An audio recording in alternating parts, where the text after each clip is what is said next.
Assalamualaikum warahmatullahi wabarakatuh. Berjumpa lagi dengan saya Spiritual Palembang. Sesuai dengan apa yang saya berikan semalam, yaitu pengelarisan, maka malam ini ada lanjutannya. Lanjutannya malam ini kita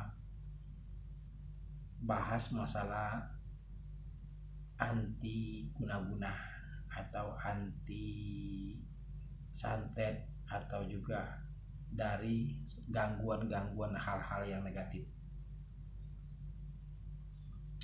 Tapi sebelum itu, mari kita subscribe, kita komen, like, share, dan aktifkan lonceng notifikasi agar setiap video saya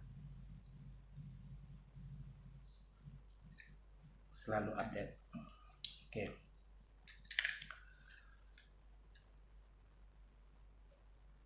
Bagaimana ya? Ilmu ini sudah saya dapatkan itu sudah hampir 11 tahun yang lalu. Dan ilmu ini selalu saya gunakan sampai sekarang. Masih sampai sekarang saya gunakan. Ilmu ini mudah dihafal. Gak terlalu panjang tapi mempunyai kekuatan besar. Dikarenakan mantra ini ada di dalam kitab Al-Jenas, itu karangan dari Hanif bin Mahoria di zaman Nabi Sulaiman. Ini sangat lama. Namun alhamdulillah nantinya dari bahasa Suryani itu sudah kita terjemahkan dengan bahasa Arab yang insya Allah tidak mengurangi kekuatan.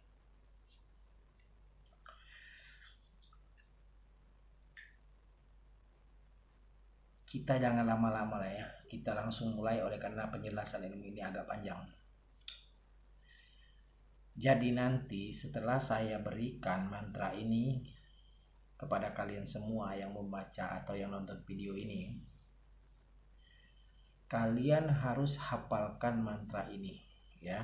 Kalian hafalkan mantra ini. Setelah hafal, benar-benar hafal, kalian baca sehabis sholat dengan jumlah yang ganjil ya, itu ya. Jadi kita pakai tasbih ya. Setiap kita mengamalkan ini harus jumlahnya ganjil. Mulai dari 5, 7, 9, 33, 99. Pokoknya harus ganjil ya. Itu diamalkan sehabis kita sholat. Nah, sekarang kita bahas tata cara daripada penggunaan mantra ini atau ilmu ini. Jadi ketika usaha kita tiba-tiba sepi mendadak. Nah, perkara seperti ini itu biasa dialami oleh pengusaha-pengusaha atau usaha-usaha menengah ke bawah. Terkadang warung atau usaha kita itu tiba-tiba sepi dan orang seakan-akan tidak melihat bahwa usaha kita buka di sana. Jadi orang itu seakan-akan tidak tahu kalau ada toko atau warung di situ. Ada lagi yang tahu tapi perasaan orang itu bahwa tempat usaha itu seram, gelap atau angker gitu ya. Nah, jadi ketika hal-hal seperti ini sudah terasa, maka kita wajib bersyariat membersihkan dari hal-hal yang negatif itu. Nah, dan mantra ini atau ilmu ini adalah solusi ya, ini solusi. Nah, tata caranya kalian cari air mineral. Jadi air ini nanti dibuka tutupnya, didekatkan ke mulut ya. Sebab saat kita membaca mantra ini wajib napas kita terkena air ya. Itu wajib. Jadi napas kita harus terkena air. Oke. Kita baca bebas 33 kali atau 99 kali atau juga 77 kali. Boleh. Nah, setelah dibaca, cara menggunakannya itu disiram ya, disiram di tempat usaha kita dari kanan ke kiri ya. Jangan bolak-balik dari kanan ke kiri, ulang lagi dari titik awal, ke kanan ke kiri lagi. Jangan kita siram bolak-balik seperti itu, tidak boleh. Jadi di saat kita siram habis, dia harus dari pangkal lagi sampai air di dalam botol mineral itu habis ya, paham ya. Jadi dia nggak boleh bolak-balik ya. Tuh. Nah, di samping untuk disiramkan, mantra ini juga bisa melindungi keluarga, rumah, tempat usaha dan sebagainya bagi orang yang memakainya atau seseorang yang ada di rumah itu. Misalnya saya, berarti rumah, keluarga, anak, istri saya insya Allah mudah-mudahan terlindungi. Itu ya. Nah, ilmu ini khusus untuk menangani hal-hal yang seperti itu, baik itu guna-guna, santet, gangguan-gangguan misalnya tanah kuburan atau hal-hal yang sifatnya negatif.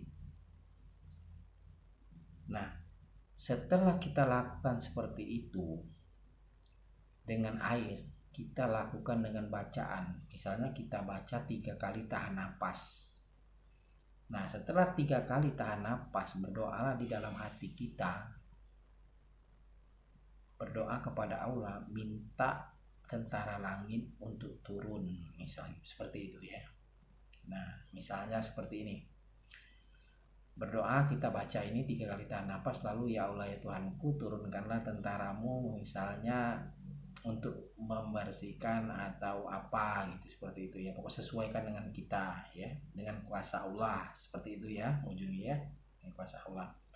Sebab di dalam ayat-ayat ini, di dalam ayat-ayat atau mantra-mantra ini, setiap bait-bait mantra ini ada ruhaniah, seperti itu.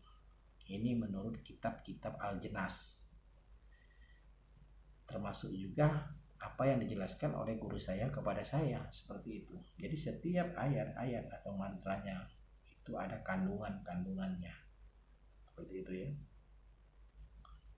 Jadi ini penting.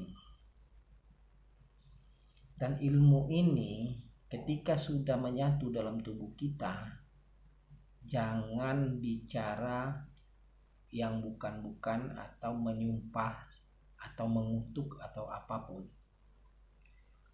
Biasanya mulut kita itu akan menjadi asin, ibaratnya akan terjadi kalau kita lagi emosi atau marah. Jadi hati-hati, jangan sampai ketika kita marah, sedangkan di dalam diri kita sudah mengamalkan ilmu ini, ada kata-kata sumpah atau kutukan, maka itu biasanya akan terjadi. Jadi dijaga hati kita supaya lebih sabar lagi ya. Tapi insya Allah mudah-mudahan orang yang mengamalkan ilmu ini dia akan selalu sabar. Tuh ya. Oke, baik. Jadi kurasa paham ya cara menggunakannya untuk membersihkan toko, rumah. Tadi cukup disiram dengan air ya. Kalau ada misalnya gangguan-gangguan kepada misalnya ada rumah kita, keluarga segala macam, dibaca 3 kali tahan nafas, kita berdoa kepada Tuhan. Nah, langsung kita bersihkan dengan air, atau juga misal kita tiupkan ke ubun-ubunnya ya, kita tiupkan ke ubun-ubun orang yang ada gangguan, insya Allah mudah-mudahan dia akan sehat kembali, itu ya. Dan insya Allah juga bagi pengamal-pengamal ilmu ini, insya Allah dia akan dijaga, akan dilindungi dari hal-hal yang negatif, insya Allah. Dan pelajari ilmu ini, gunakan ilmu ini dengan sangat baik dan benar, sebab sekuat apapun ilmu, kalau kita yang menggunakan, kita yang memakai, kita yang mengamalkan ada rasa sombong dan angkuh, maka ilmu itu tidak akan bermanfaat. Rasa sampai di situ dulu ya. Nah, pada pertemuan-pertemuan selanjutnya nanti, maka kita akan bahas masalah-masalah lain. Misalnya kita bahas masalah anti racun, kita bahas misalnya anti patah kaki, obat penyambung tulang, atau kita bahas lagi masalah-masalah yang lebih sensitif lagi lah, kita akan bahas untuk pertemuan-pertemuan selanjutnya ya. Untuk hari ini kurasa sampai di sini dulu ya. Jangan lupa di subscribe channelnya, terus di like, komen, dan share ya. Aktifkan juga loncengnya agar setiap video saya selalu update kepada Anda semua. Itu yang paling penting ya. Ya baik, sampai di sini dulu. Assalamualaikum warahmatullahi wabarakatuh.